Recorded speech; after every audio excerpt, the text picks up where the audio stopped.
The Despicable Me franchise has been subject to intense scrutiny over locations and times, so let's go over all the controversies. Going in chronological order, first going to Minions. I will say I didn't watch Minions and Monsters yet, so that won't be included. In Minions, Gru meets a younger Dr. Nefario at VillainCon. However, in the second film, when Gru is older, he meets Nefario for the first time. How is this possible? Maybe the boy who looked like Gru wasn't Gru? But I'm not sure.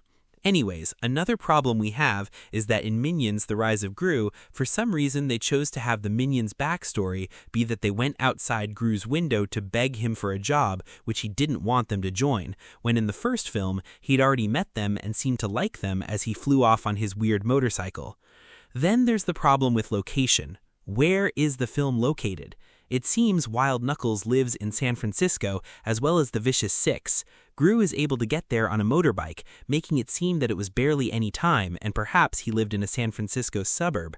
But when the Minion trio need to get Gru, they fly a plane from an airport to get there.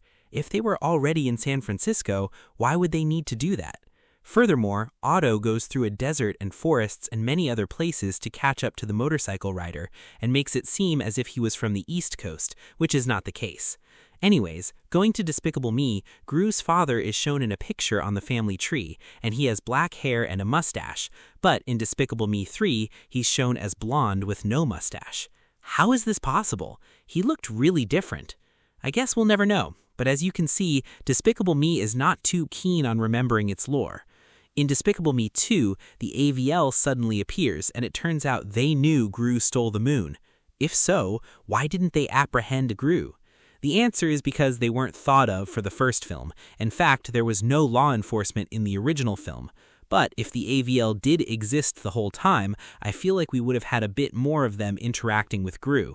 In Despicable Me 4, though Gru had a baby with Lucy, the girls don't age. In reality, 2 years would have passed at the bare minimum after he adopted them, but here it seems as if that was totally forgotten. Illumination isn't that good in general at this regard, such as in Sing, when Buster Moon's father worked for decades on a car wash and looked the same at the opening of the theater so much later as he looked when he first brought young Moon to the theater the first time and started the car wash business. Anyways, in Minions: The Rise of Gru, the Minions play the song Funky Town, but the film is set in 1976, and the song wasn't released until 1980. And here's another one.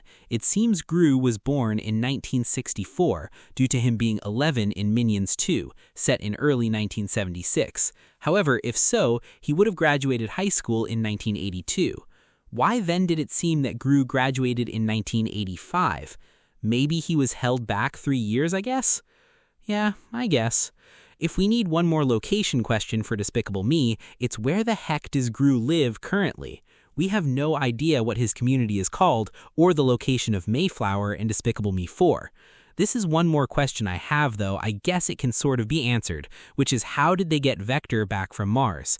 In the short film Mooned, we found out that he got launched to Mars, so the AVL took him from Mars to a prison. It seems so. Anyways, those are all the things I noticed. If you noticed anything else, you can comment about it below. Anyways, my channel is TP Trailers. You don't really care. I shall see you all in a little bit. And